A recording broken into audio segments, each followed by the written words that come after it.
If you ask most people what class they belong to, the answer usually has nothing to do with actual numbers. Someone making six figures might still feel middle class because they live in an expensive city, have a huge mortgage, and feel like they're constantly behind. Meanwhile, another person with a lower income but no debt, a paid-off house, and a healthy investment portfolio might technically be in a much stronger financial position. So when we ask, what net worth puts you in the upper, middle, or lower class? We're really asking a much bigger question. How do we measure financial status in a way that actually reflects reality? Because income tells one story, spending tells another. But net worth? Net worth is what shows what you truly own after everything you owe is subtracted, and that number can completely change the way you think about wealth. A lot of people assume class is based on salary. If you make more money, you must be in a higher class. But that's not always true. You can earn $250,000 a year and still be financially fragile if you spend all of it. On the flip side, someone earning far less could quietly build real wealth over time by saving, investing, and avoiding lifestyle inflation. That's why net worth matters so much. It's not about how rich you look, it's about how financially secure you actually are. Now, before we get into the numbers, we have to acknowledge something important. Class is messy. It's emotional, it's social, it depends on where you live, how you grew up, what your expectations are, and who you compare yourself to. A person with a $1 million net worth in a low-cost area might feel wealthy. In an expensive city, that same person might feel like they're barely keeping up. Still, if we strip away the emotion and look at the financial side only, we can create a rough framework. Let's start with lower class from a net worth perspective. In financial terms, lower class usually means little to no assets, little safety margin, and often negative net worth. That means debts are greater than assets. And honestly, this is more common than people think. A lot of people are underwater because of student loans, car loans, credit card debt, medical bills, or simply because they haven't had enough time or opportunity to build anything yet. A negative net worth doesn't automatically mean someone is irresponsible. A 25-year-old doctor with student debt could have a deeply negative net worth today and still be on track for long-term wealth. But in the present moment, the balance sheet still matters. If your liabilities outweigh your assets, you have less flexibility, fewer options, and more financial risk. In broad terms, if your net worth is below zero or even below maybe $25,000, depending on age, you're likely in a financially vulnerable category. That doesn't define your value as a person. It just means you haven't yet built enough financial cushion to absorb shocks. Now let's move to middle class, which is where most people assume they belong. From a net worth perspective, middle class is usually where you've moved beyond survival but haven't reached true financial independence. Maybe you own a home, maybe you have retirement savings, maybe you have equity, investments, or emergency funds, but you still rely heavily on your job to maintain your lifestyle. That's the key point. Middle class is not just a number. It's a condition where your finances are stable but your freedom is still limited. For many households, a middle-class net worth might fall somewhere between roughly $100,000 and $1 million. That's a huge range, but it reflects the reality that age plays a massive role. A 30-year-old with a $150,000 net worth is doing very well. A 60-year-old with that same number may be in a much more fragile position. This is why median net worth matters too. In many cases, the median household net worth is far lower than people expect. Once you realize that, you understand that even having a few $100,000 in net worth puts you ahead of a large number of households. But being ahead statistically doesn't always mean feeling wealthy. That's because most middle-class wealth is often tied up in illiquid assets like home equity or retirement accounts. It looks good on paper, but it doesn't always translate into day-to-day freedom. Then we get to upper class. And this is where people really start to confuse income with wealth. Upper class in net worth terms usually means your assets are large enough to generate meaningful income, protect you from major downturns, and potentially support your lifestyle without active work for some period of time. You're no longer just earning money, your money is earning money. A practical benchmark for upper class might begin around $1 million in net worth, but let's be honest, that's probably just the entry point. In today's economy, especially with inflation and higher living costs, $1 million is significant, but it's not necessarily never worry again money. If your entire net worth is a house plus retirement savings you can't easily access, your day-to-day life may still feel very middle class. On the other hand, if you have $1 million invested in income-producing assets, that's a very different story. So maybe a more realistic upper class threshold starts when your investments and assets can meaningfully sustain your lifestyle. For some people, that's $2 million. For others, it's $5 million or more. It all depends on spending, location, and how your assets are structured. And beyond that, you get into the wealthy category, where class isn't just about comfort anymore. It's about options, influence, and time. The ability to stop working, fund opportunities, help family, invest aggressively, and take risks without fear. But here's the bigger lesson. The class conversation often distracts people from what actually matters. Too many people focus on what box they fit into instead of asking whether they're improving. Are you building assets? Are you reducing liabilities? Are you increasing your margin of safety? Are you getting closer to the point where work becomes a choice instead of a necessity? Because the truth is, wealth is not just a label, it's leverage. And net worth is one of the clearest ways to measure whether you're building that leverage or just financing the appearance of it.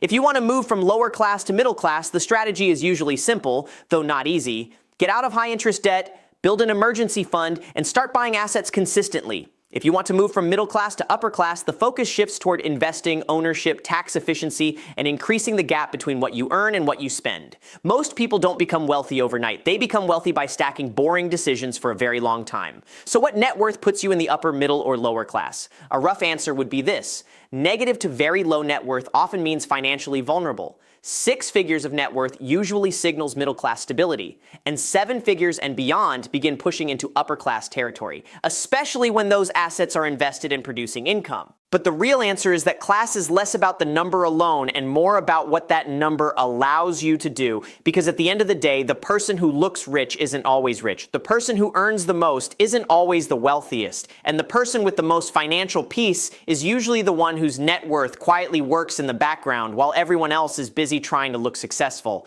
If you can understand that early, you put yourself years ahead. Let's say 2 people walk into the same coffee shop. The first person drives a brand new luxury SUV, wears a designer watch, and earns $220,000 a year. The second person shows up in a 10-year-old Honda, wears basic clothes, and earns less than half that. If you had to guess who was wealthier, most people would pick the first one instantly. And most of the time, they'd be wrong, because the person in the Honda might have no debt, a paid-off condo, a growing stock portfolio, and a net worth of $900,000. Meanwhile, the person in the SUV might have student loans, car payments, credit card balances, and almost nothing left at the end of each month. That's why the question, what net worth puts you in the upper, middle, and lower class, is so much more interesting than asking what salary makes you rich. Income can be flashy. Net worth is honest. Net worth is the scoreboard after the game. It's everything you own minus everything you owe. And unlike income, it tells you whether the money you made actually stayed with you. This matters because a lot of people are trying to look upper class while living one emergency away from financial disaster. We've built a culture where people rent status, finance appearances, and confuse consumption with success. And the result is that millions of people who seem financially comfortable are actually under enormous pressure behind the scenes. So let's talk about what class really looks like when net worth enters the picture. Lower class, financially speaking, is often defined by instability. That usually means negative net worth or very little in the way of assets. There may be checking account balances, maybe a car, maybe some small savings, but debts either wipe that out or leave almost no margin for error.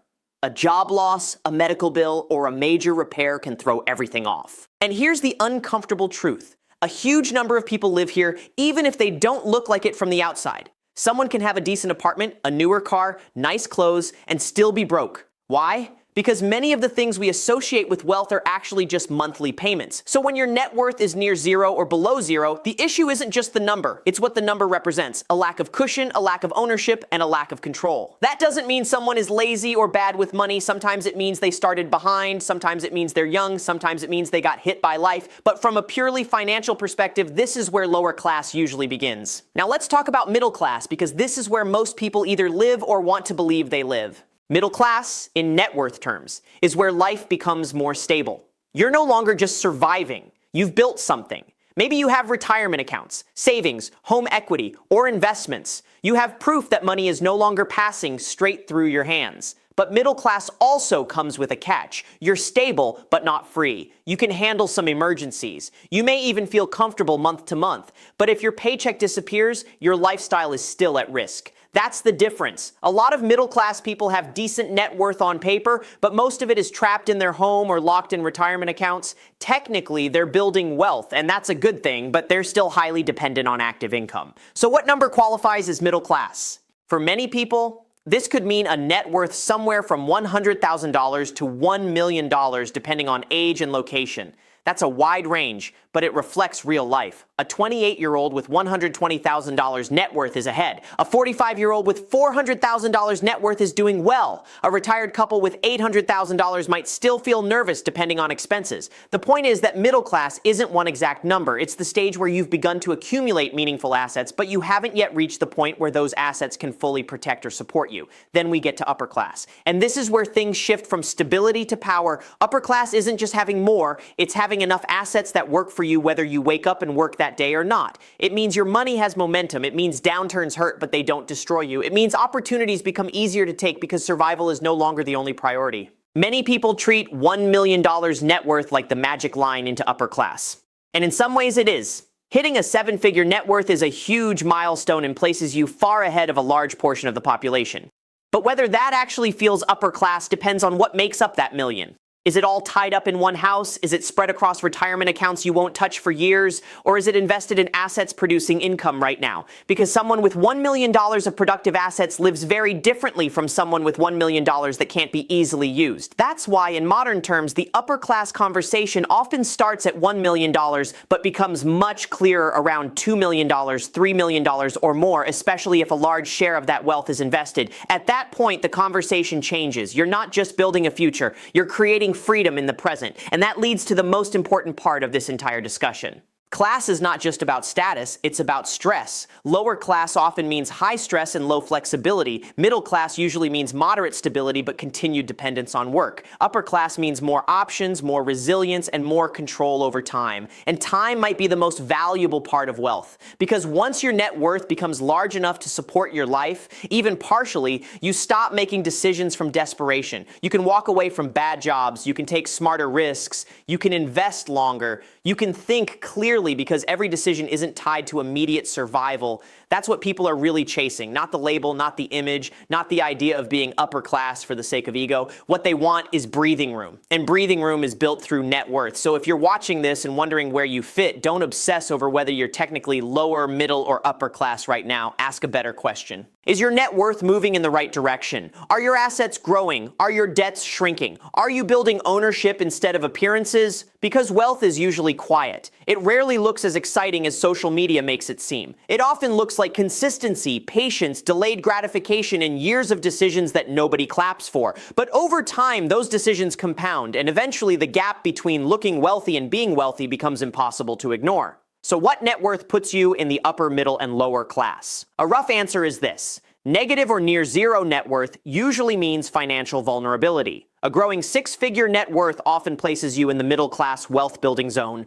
And once you reach seven figures, especially in invested income-producing assets, you begin entering upper-class financial territory. But the real dividing line is simpler than that. If your money controls you, you're still climbing. If your money supports you, you're gaining traction. And if your money gives you freedom, you've crossed into something most people spend their whole lives trying to reach. When people talk about class, they usually talk about income. They'll say things like, if you make under this amount, you're lower class. If you make this much, you're middle class. If you make over that, you're upper class. But there's one problem with that. Income can disappear fast. A high salary does not automatically mean wealth, and a low salary does not automatically mean financial weakness forever. If you really want to know where someone stands financially, you don't start by asking how much they make. You start by asking what they own, what they owe, and what's left over. That's net worth. And net worth is one of the best ways to understand where someone actually falls in the financial hierarchy. Because the reality is simple. Class is not just about earnings. It's about balance sheets. Net worth is calculated by taking all of your assets, cash, investments, property, retirement accounts, businesses, vehicles, anything of value, and subtracting all of your liabilities like mortgages, student loans, credit cards, personal loans, and car debt. What remains is your net worth. That number tells the truth. It tells you whether your financial life is growing stronger or weaker. It tells you whether you've turned income into ownership. And it tells you whether you're dependent on the next paycheck or gradually moving beyond that. So let's break this down in the most practical way possible. Lower class, when measured by net worth, usually means negative or minimal net worth. This is the stage where a person owns very little relative to what they owe. Maybe they have some income, maybe they don't. But they have limited assets, high vulnerability, and almost no financial cushion. A person in this category often cannot absorb shocks. If rent goes up, if the car breaks down, if hours get cut at work, it creates a major problem. There's very little room for error. Now, this stage includes more people than most realize. It includes young adults just starting out. It includes households buried in debt. It includes people who've had a financial setback. And it includes a surprising number of decent earners who spend everything they make. From a net worth standpoint, if you're negative or hovering close to zero with little liquidity, you're likely still in the lower financial tier even if your income sounds respectable.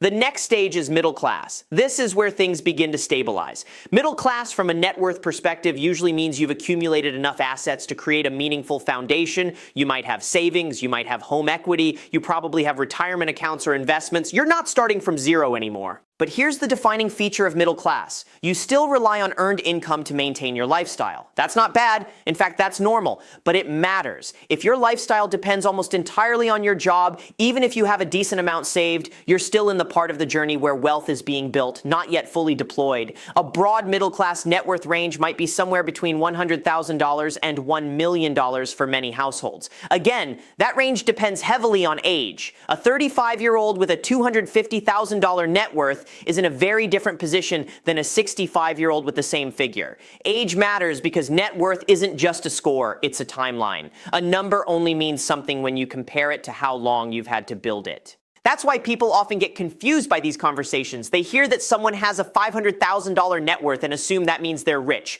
In some cases, yes. In others, not really. If that $500,000 is spread across home equity and retirement assets with little cash flow and high monthly expenses, the person may still feel very middle class. And that leads us to upper class. Upper class in net worth terms usually starts when your assets create serious security and growing independence from labor. This is where wealth begins to support your life instead of just representing progress on paper. A lot of people use $1 million as the starting point for upper class, and financially, that's not unreasonable. A seven-figure net worth is significant and absolutely puts someone ahead of most households. But in practical terms, $1 million is not what it used to be. Inflation changed that, housing costs changed that, lifestyle expectations changed that. So while $1 million may be the milestone where upper class wealth begins, it's not always the point where upper class freedom begins. That distinction matters. If someone has $1 million in a home and a retirement account, but still needs to work full-time and has little liquid cash, they may be wealthy on paper, but not functionally free. Meanwhile, someone else with $1 million invested in dividend stocks, index funds, rental properties, or a business may already be generating meaningful passive income. That's why the composition of net worth matters just as much as the total amount. Real upper-class financial positioning usually becomes obvious when assets are diversified, productive, and large enough to reduce dependence on a paycheck. For some households, that begins around $2 million.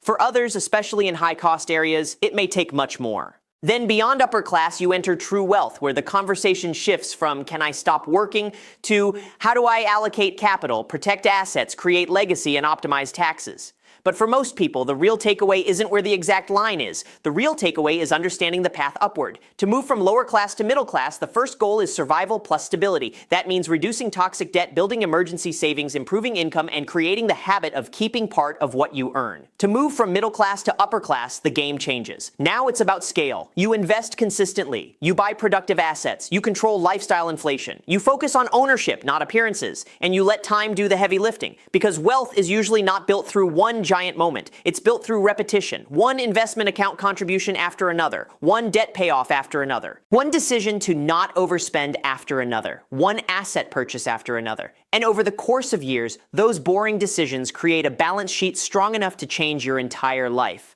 So what net worth puts you in the upper, middle, and lower class? If we're being realistic, lower class often means negative net worth or little to no financial cushion. Middle class usually means growing six-figure wealth and some degree of asset accumulation, but continued dependence on income. Upper class generally begins around seven figures, especially when that wealth is invested and capable of producing income or covering major life expenses. But the smartest way to view this is not as a label. It's as a progression. The goal is not just to be called upper class. The goal is to build enough net worth that your life becomes more stable, more flexible, and less driven by fear. Because at the end of the day, the best definition of wealth is not a car, a house, or an income bracket. It's having options. And your net worth is one of the clearest measures of how many options you actually have.